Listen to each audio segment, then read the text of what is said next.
नमस्कार, मैं Sanjay Upadhyay. Offbeat one में आपका स्वागत है। ज्ञात होगा आपको, चुनावी मौसम है, बैठकों का सिलसिला जारी है, धरना प्रदर्शन भी जारी है। इसी धरना प्रदर्शन में राज्य व्यापी धन्यवाद रैली राष्ट्रीय लोक मोर्चा ने निकाली। यह एक तरह से शक्ति प्रदर्शन था। उपेंद्र कुशवाहा जी, पूर्व केंद्रीय मंत्री, वर्तमान में सांसद, उनके निर्देश पर यह यात्रा निकाली गई और यह यात्रा बिहार के सभी 38 जिलों में गाजे बाजे, हाथी, घोड़ा, ऊंट के साथ निकले। कारण यह था कि नरेंद्र मोदी के पास के टेबल पर उन्होंने 14 सूत्री मांगों का एक ज्ञापन दिया। 14 सूत्री मांगों के ज्ञापन में एक मांग जातीय गणना कराने की भी, जिसको नरेंद्र मोदी ने हरी झंडी दी। हरी झंडी देने के बाद उपेंद्र कुशवाहा प्रफुल्लित हो गए, प्रसन्नचित हो गए और प्रसन्नता के बाद आभार यात्रा उन्होंने निकाली। उनके निर्देश पर पूरे बिहार में यह जारी है और इसी, मेरा मतलब एक दिन का ही वह था, लेकिन एक प्रभावशाली और शक्तिशाली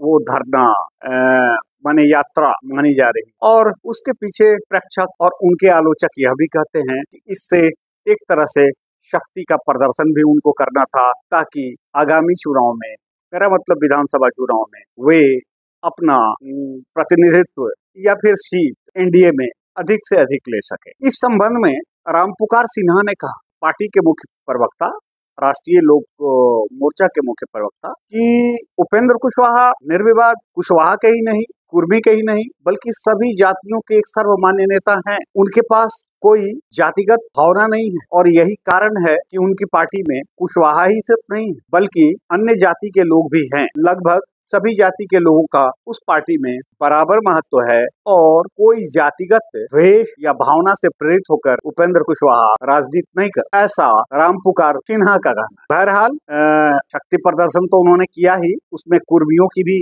बड़ी भागीदारी रही, हिस्सेदारी रही। दूसरी जातियों के भी लोग जो उस पार्टी में थे या हैं, उनकी भी भागीदारी देखी गई थी। रामपुकार सिन्हा जो मुख्य प्रवक्ता है, उनका यह कहना है कि आगामी चुनाव में अगर सम्मानजनक सीटें मिली तो लगभग सभी सीटों पर उनकी पार्टी, तो क्लियर है सीट शेयर होगा, सीट शेयरिंग में जो भी सीटें उनको मिलेंगी उनमें वो पूरी ताकत झोंक देंगे और वो जीत कर एनडीए की झोली में डालकर नीतीश कुमार और बने राज्य में नीतीश कुमार और केंद्र में नरेंद्र मोदी की ताकत को और बढ़ाएंगे और मजबूत करेंगे। धन्यवाद। अभी आप देख रहे हैं ऑफबिट वन। मैं फिर मिलूंगा आपसे, तब तक के लिए मुझे आपसे इजाजत। धन्यवाद। आपके सब्सक्रिप्शन से मुझे बड़ी खुशी हो रही है। अगर खबर अच्छी लगे तो आप बटन दबाएं और शेयर करें, लाइक करें, सब्सक्राइब करें। धन्यवाद।